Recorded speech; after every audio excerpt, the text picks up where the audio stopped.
The inside of a petroleum storage tank is not a fun place to work. They're very dull, dirty, dangerous areas. The midstream oil and gas industry, inspection technology's been pretty much underserved by automation and robotics. The market told us more than anything that they really needed advanced automation to help with these inspections. It's one of these things where a robot can help do a job as well as a person might do and bring back maybe a superior data set. First prototype, first article is called SR1. So a service company would take the robot is then lowered into the tank, and then once there, it basically navigates around the tank and moves along much in the way like you see them sort of mow the lawn at a baseball park, right? Just back and forth and back and forth, and it just scans the floor, measuring the thickness of the floor as it goes. Being a startup, you know, you have to move fast, right? That's the number one most important thing. Move fast, move accurate, right? So what was important to us was being able to remain collaborative, because that's how we keep the speed up. One of the things we were able to get with SolidWorks was a cloud-based PLM solution that allowed models to be shared over great distances and be synchronized instantly. I am lucky to work remote for Square Robot. I live in New York, and I'm here at headquarters in Boston about once a month.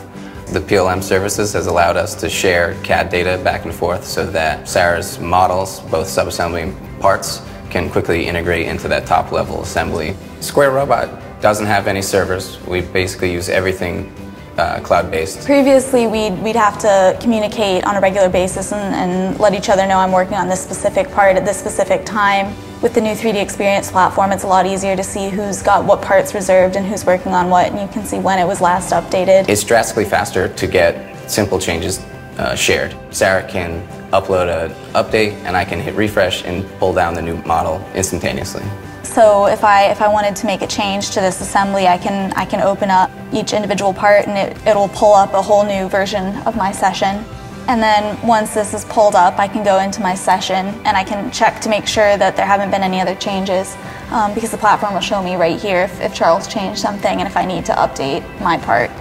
So if I decided to go in and I wanted to change the size of this hole, I could go in and easily change it to a different size. She just notified me that she's made the changes. I can open it up. At this point, you can see that the status, I have an outdated model. There's a more recent version, so I can get revision. And then here you can see that the hole size did increase from the previous version.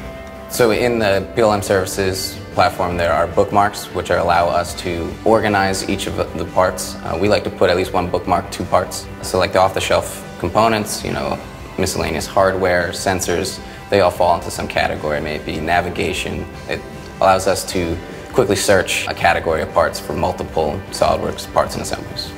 This is the PLM Services Lighthouse community where you can post ideas or questions about the platform. So you can scroll through and see, this is one I posted. It's gone through a couple different stages at this point. It was recognized as a new enhancement. It was under review from the SolidWorks team, and now it's a planned future improvement. So it's kind of cool to see the community recognize your idea. I definitely have posted in the community. It's been very helpful. Especially with like figuring out features and how they work. If somebody else has a question that I also have, it's been very helpful. The PLM Services has made that connection for multiple users to share CAD data. However, that isn't the only capability of the platform. It has a lot of other features that we're only scraping the surface at this point. If you're not designing your systems and not setting up your business such that you can get the best people wherever they are, you're going to have problems. And tools like a cloud-based PLM services solution help you get there, and you want to get those problems out of the way, because that's a problem you can solve, so solve it.